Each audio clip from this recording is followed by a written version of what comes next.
Crystalline सॉलिडचे पुन्हा एकूण 4 प्रकार पडते. त्यातला पहिला प्रकार आहे, आपण बघतोय बघा, क्लासिफिकेशन ऑफ क्रिस्टलाइन सॉलिड. पुन्हा हे क्रिस्टलाइन सॉलिडचं वर्गीकरण बघायचं आपल्याला. Classification of crystalline solid.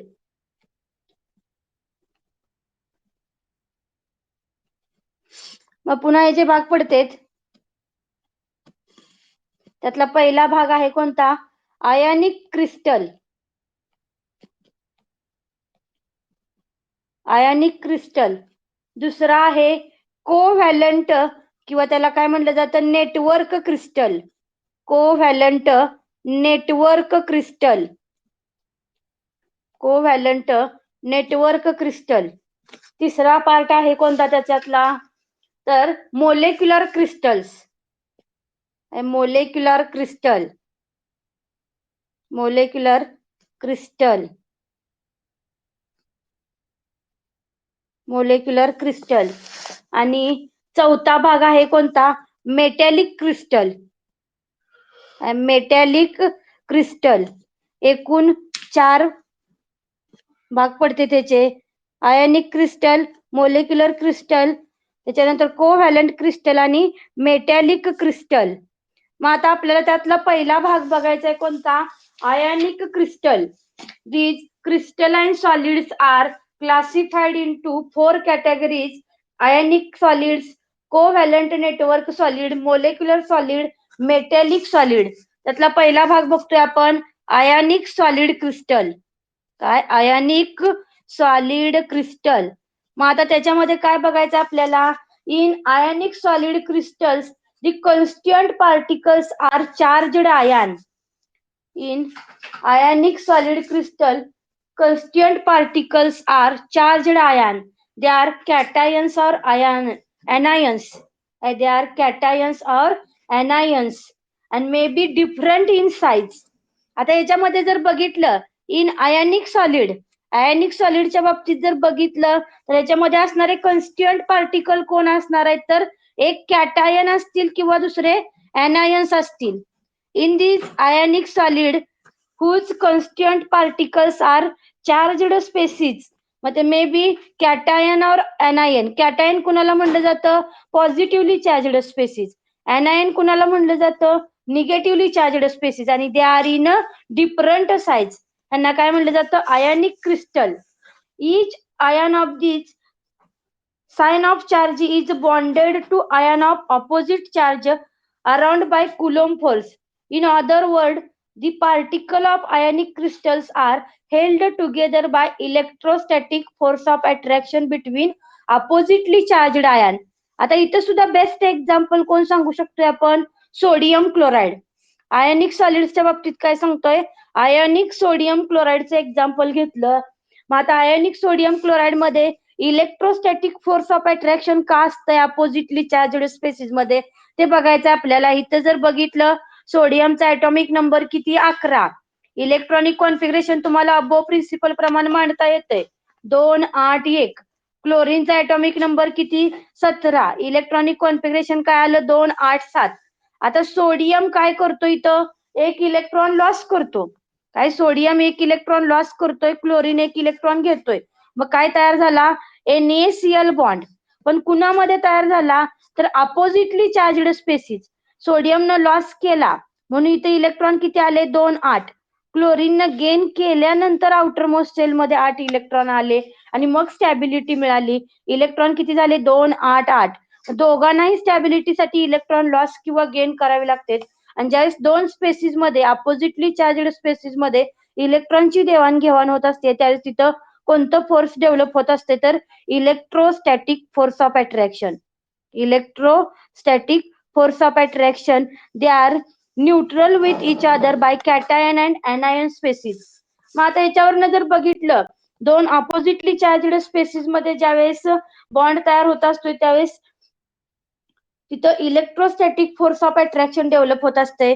मग पुढं आयनिक क्रिस्टलच्या बाबतीत अजून काय सांगता येईल आपल्याला? Ionic crystals are hard and brittle. They have high melting points. आता फॉर एक्झाम्पल घेतलं आपण कोण? तर तुमचा आयनिक क्रिस्टल मधलं सोडियम क्लोराईड असेल. अशी बरीच एक्झाम्पल आहेत. सोडियम कार्बोनेट आहे, सोडियम बायकार्बोनेट आहे, त्याच्यानंतर सोडियम हायड्रॉक्साईड आहे. आयनिक क्रिस्टलचे असे बरेच एक्झाम्पल आहेत. पोटॅशियम सल्फेट, पुस्तक असेल तर पुस्तकामध्ये पेज नंबर 3 वरती दिलेलं आहे बघा. पोटॅशियम क्लोराईड असेल, हे सगळे कुणाचे एक्झाम्पल आहेत तर आयनिक क्रिस्टलचे. Ionic crystals are hard and brittle, they have a high melting points, they are non conductor of electricity. काय? They are non conductor of electricity. हे कसे असते तर विद्युत दुर्वाहक इन सॉलिड स्टेट. काय? सॉलिड स्टेट मध्ये जर बघितलं, भरणीमध्ये ठेवलेलं मीठ असेल किंवा लॅबोरेटरीमध्ये एखादा टेबल रिएजंट ठेवलेला असेल बॉटलमध्ये, पण तो कोणत्या? सॉलिड अवस्थेमधला. They are non conductor of electricity in solid state म्हणले. सॉलिड अवस्थेमध्ये कसे असते? विद्युत दुर्वाहक. आणि हेच सोडियम क्लोराईड जर पाण्यामध्ये टाकलं तर ते काय करत असतं? इलेक्ट्रोलायसिस. काय? Electrolysis of water. आपण एक प्रयोग बघितलेला आहे 9वी 10वी मध्ये कुठेतरी. काय करतंय? हे चार्ज तयार करतंय. कोणताही इनऑर्गॅनिक कंपाऊंड जर पाण्यामध्ये टाकला तर तो आयन देतो. सोडियमचा काय? Na+Cl-. तसं सोडियम कार्बोनेट साठी काय? ट्वाइस Na+CO3-, K+Cl-, K+ तुमचा SO4-, काय? Twice K+SO4 2-. असे बरेच इनऑर्गॅनिक कंपाऊंड आहेत जे की सॉलिड अवस्थेमध्ये विद्युत दुर्वाहक असतात, पण त्यांना लिक्विड मध्ये जर टाकलं तर ते काय करतात? इलेक्ट्रिसिटी वाहून न्यायचं काम करतात. हे झाले आयनिक क्रिस्टल्स. काय? In this ionic crystal whose constituent particles are charged species. ह्यांचे जे काही कॉन्स्टिट्युएंट पार्टिकल्स आहेत ते कसे असते? चार्जड स्पेसिस, ज्यांच्यावरती चार्ज असतोय. K+Cl- किंवा CO3- यांच्यावरती चार्ज असतोय. कोणता चार्ज? पॉझिटिव्ह असेल किंवा निगेटिव्ह असेल. त्यांना काय म्हटलं जातं तर आयनिक क्रिस्टल. काय म्हटलं जातं? Ionic crystal. In this crystal किंवा in this ionic crystal whose constituent particles are charged species may be cation और एनायन. बघा, लक्षात येते का सर्वांच्या? समजतंय का?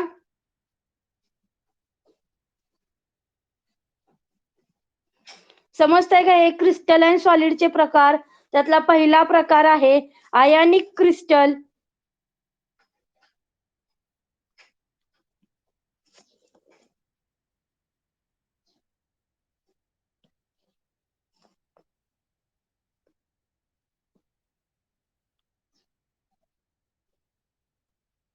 बघा, समजतंय का सगळ्यांना?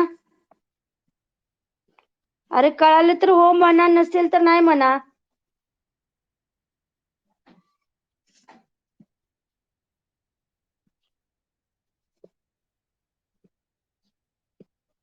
बघा, आता पुढचा जो टाइप आहे क्रिस्टल अँड सॉलिडचा, तो आहे कोव्हॅलंट नेटवर्क क्रिस्टल्स. काय? Characteristic of covalent crystals are as follow. आता याच्यामध्ये जर बघितलं, कोव्हॅलंट नेटवर्क क्रिस्टल. काय? Covalent network crystal. आता याच्यात जर कन्सिडर केलं आपण तर this characteristic of covalent network crystal in which whose constituent particles are atoms. For example जर बघितलं तर डायमंडचं स्ट्रक्चर, ग्राफाइट स्ट्रक्चर तुम्हाला झाले बघा 9वी 10वी मध्ये. डायमंड किंवा ग्राफाइट हे स्ट्रक्चर झालेले आहेत कुठेतरी 9वी 10वी मध्ये. यांचे कसे नेटवर्क लाईक स्ट्रक्चर असतात किंवा फुली रेंजचं स्ट्रक्चर पी ब्लॉक एलिमेंट मध्ये पण आहे तुमच्या 11वीच्या. काय? Constituent particles in covalent crystals are atoms. ह्याच्यामध्ये असणारे कॉन्स्टिट्युएंट पार्टिकल्स कोण आहेत तर ॲटम. काय? In these covalent network crystal solid constituent particles are atom. Atom in these crystals are linked by continuous system of covalent bond. उदाहरणार्थ जर बघितलं आपण, कार्बन कार्बनची जी काय अरेंजमेंट असते डायमंड मधली ती कशी असते? हेक्सागोनल मॅनर मध्ये अनेक कार्बन ॲटम एकमेकांसोबत जोडलेले असतात. काय? हेक्सागोनल मॅनर मध्ये अनेक कार्बन ॲटम एकमेकांसोबत जोडलेले असतात. ह्या पद्धतीनं जी काय अरेंजमेंट असते कार्बन कार्बन ॲटमची ती कशी असते, हेक्झागोनल. म्हणजे डायमंडचं जे स्ट्रक्चर असते बघा, तुम्ही जर ओरिजिनल डायमंड बघितला असेल, आपल्या रिंग मधला असो किंवा इतर कोणताही डायमंड, त्या डायमंड वरती पैलू पाडलेले असतात बघा. काय पैलू पाडलेले असते, ठोके दिल्यासारखे दिसते स्ट्रक्चर तुम्हाला. मग त्याच्यामध्ये जर कन्सिडर केलं तर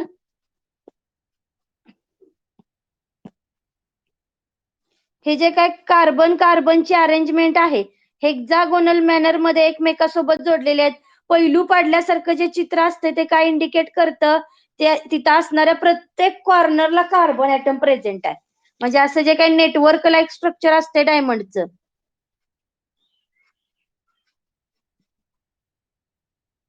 ह्या पद्धतीचं असं स्ट्रक्चर असतंय नेटवर्क लाईक. हे नेटवर्क लाईक स्ट्रक्चर काय इंडिकेट करतंय, तर हे त्या डायमंड वरती प्रत्येक कॉर्नरला कार्बन ॲटम आहे. आणि हे कार्बन ॲटम जे आहेत, हे कार्बन ॲटम एकमेकासोबत स्ट्रॉंग कोव्हॅलंट बॉन्डनं जोडलेले असते. They have a rigid 3 dimensional network structure to form a giant molecule आणि entire crystal is the single molecule. मग आता ह्या डायमंड मध्ये जर कार्बनची संख्या कन्सिडर केली तर नगण्य असते. एवढे कार्बन ॲटम एकमेकाला जोडलेले असते. मग आता हे कार्बन कार्बन एकमेकाला नेटवर्क लाईक मॅनर मध्ये अगदी टाइटली जोडले जाते. म्हणून डायमंड कसा असतोय, हार्ड. काय डायमंड कसा असतोय, हार्ड. त्याच्यामधलं जे काय क्रिस्टलचं स्ट्रक्चर असते ते कसं असते, इंटरॅक्टिव्ह जी फोर्सेस असते, अगदी स्ट्रॉंग इंटरॅक्टिव्ह फोर्स ना हा डायमंड तयार झालेला असतोय. आणि त्याच्यामध्ये एंटायर क्रिस्टल पार्टिकल काय असतोय, सिंगल मोलेक्युल, फक्त कार्बन कार्बन ॲटमचं नेटवर्क असते. As a result rigid and strongly bonded structure covalent network crystals are hard. ह्याच्यावरनं जर कन्सिडर केलं तर हे कोव्हॅलंट नेटवर्क क्रिस्टल कसं असते, तर हार्ड. फॉर एक्झाम्पल डायमंड असेल, सेलमध्ये असणारा ग्राफाईट कन्सिडर करा. आता this crystals are very hard and they are hardest and incompressible of all material. These crystals have high melting and boiling point. आता covalent network crystal जे आहेत, diamond, graphite, fullerene, for example basic आहे ती, silicates असतील, quartz असेल, boron nitride असेल, कार्बॅडियम असेल, हे सगळे जे काय नेटवर्क सॉलिड्स आहेत ते कसे असते, they R hard and they are incompressible but they have a high melting and boiling point. Electrons are delocalized in covalent bond, hence not mobile. Covalent solids are poor conductor of heat and electricity. आता हे जे काही covalent solids आहेत, हे covalent solid म्हणजे काय, in this solid whose constituent particles are atom. आता जसं बघितलं आपण आयनिक सॉलिड मध्ये कन्स्टिट्युएंट पार्टिकल कोण असते, तर आयन्स. तसं कोव्हॅलंट सॉलिड मध्ये जर कन्सिडर केलं तर त्यांचे कन्स्टिट्युएंट पार्टिकल कोण असतील, तर ॲटम. उदाहरणार्थ आपण डायमंड एक्झाम्पल घेतलंय बघा. काय डायमंड, हिरा, त्याच्यानंतर ग्राफाईट. ग्राफाईट हा आपल्या सेलमध्ये असतो बघा, बॅटरीचे जे काही सेल असते त्याच्यामध्ये हा ग्राफाईट असतोय. आणि फुलिरिन, ह्याच्यामध्ये कार्बन कार्बन जे काय आहेत, हे कार्बन कार्बन एकमेकाला जोडले जात असताना अगदी टाइटली कोव्हॅलंट बॉन्डनं एकमेकासोबत जोडलेले असते. मग आता पुढे जर कन्सिडर केलं तर अजून बरेच एक्झाम्पल आहेत. सिलिकेट्स आहेत, SiO2. त्याच्यामध्ये क्वार्ट्ज आहेत, क्वार्ट्जचे 2 प्रकार, अल्फा क्वार्ट्ज आणि बीटा क्वार्ट्ज. किंवा बोरॉन नायट्राइड असेल, B2N3, बोरॉन नायट्राइड. किंवा कार्बॅडियम, काय कार्बॅडियम, हे नेटवर्क सॉलिड्सचे एक्झाम्पल आहेत बघा, कोव्हॅलंट नेटवर्क सॉलिड क्रिस्टल्स. मग आता यांच्यामध्ये जर बघितलं, in this network covalent solid crystal constituent particles are solid atoms. मग आता in this crystal structure atoms are linked by continuous system of covalent bond. They have rigid and 3-dimensional network form joint molecule. आता as a result जर बघितलं तर covalent network crystals are very hard. ह्याची जर properties बघितली तर हे कशा असते, they are very hard, they are incompressible. कशा असते, इनकॉम्प्रेसिबल. आणि त्यांना they have high melting and boiling point. They have high melting and boiling point. आता तुमच्या लक्षात येते मेल्टिंग पॉइंट म्हणजे काय, तर the temperature at which solid is equilibrium with liquid state is called as melting point and the temperature at which liquid is equilibrium with vapor state is called as boiling point. मग आता हे जे काय तुमचे पदार्थ आहेत, मग graphite, diamond, फुलिरिन असेल, क्वार्ट्ज असेल, सिलिकेट्स असतील, हे सगळे कसे आहेत तर they R hard and they have high melting and boiling point. They are incompressible. They have rigid three-dimensional structure and they are arranged in three-dimensional network form in a giant molecule. They are poor conductor of heat and electricity. आणि example मध्ये सांगाल तर they are poor conductor of electricity. हे काय असते, विद्युत दुर्वाहक असते.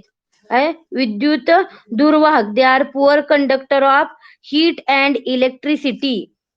मग आता ह्यांच्या बाबतीत जर बघितलं तर एक्झाम्पल आहेत हे आता दिलेले, डायमंड, ग्राफाइट, फुलिरिन, सिलिकेट्स, क्वार्ट्ज. बघा लक्षात येते का सर्वांच्या, समजतंय का?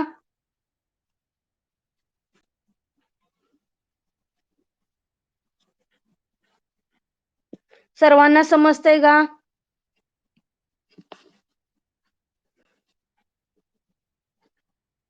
विश्वजित, तन्वी, अल्सिपा सगळ्यांना समजतंय का बघा? चैतन्य, सोपा टॉपिक आहे, अगदी थेरॉटिकल आहे, याच्यापेक्षा पुन्हा पुढे सोपं नाही काय. कुणीही लेक्चर बुडवू नका बघा. बाकीच्यांना पण सांगा, हे ऐकलं पुन्हा डबल रिपीट झालं तर तुमचा सराव होतोय. आता वेळ आहे भरपूर तुमच्याकडे, त्यामुळे रोजच्या रोज लेक्चरला हजर राहा. कुणीही लेक्चर बुडवू नका. अगदी सोपा टॉपिक आहे केमिस्ट्रीतला सगळ्यात सुरुवातीचा. बघा मी आज तुम्हाला पीडीएफ पाठवते टॉपिकची इंट्रोडक्शन. सॉलिड्सचे दोन प्रकार, क्रिस्टलाइन सॉलिड, अमॉर्फस सॉलिड. पुन्हा आयसोमॉर्फिझम आणि पॉलिमॉर्फिझम दोन गुणधर्म दाखवते हे क्रिस्टलाइन सॉलिड. आणि पुन्हा हे क्रिस्टलाइन सॉलिडचे 4 प्रकार पडतात. त्यातला आयोनिक सॉलिड, कोव्हॅलंट सॉलिड, त्याच्यानंतर पुढचा आहे तो कोणता, मोलेक्युलर सॉलिड आणि मेटॅलिक सॉलिड. हे आपण मोलेक्युलर आणि मेटॅलिक सॉलिड आपण उद्याच्या लेक्चरला बघूया. आजच्या दिवसासाठी हे दोनच प्रकार बघूया. पुस्तक आहेत का सगळ्यांकडे, मिळालेत का पुस्तक तुम्हाला? 12वीचे पुस्तक मिळालेत का?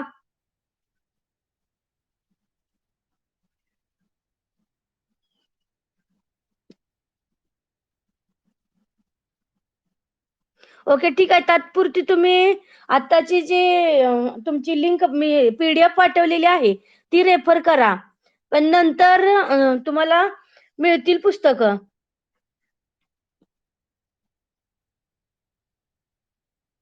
थोड्या दिवसात पुस्तक तुम्हाला मिळून जातील, त्यावेळेस तुम्ही पुस्तक पण समोर ठेवायचं लेक्चरच्या वेळेस. मग आता जर बघितलं उद्या तुमचा 1 मे ते 4 मेच्या दरम्यान कॉलेजमधनं निकाल मिळेल. थोड्या दिवसात कॉलेज पण तुम्हाला ऑनलाईनच 12वी चालू करणार आहे. त्यामुळे इथलं पण लेक्चर बुडवू नका आणि तिकडचं पण बुडवू नका. फक्त घरी बसून तर ऐकायचं, आपल्याला कुठं जायचं नाही. आणि सगळ्यांनाच सांगा, राहिलेला पार्ट आपण उद्याच्या लेक्चरला बघूया.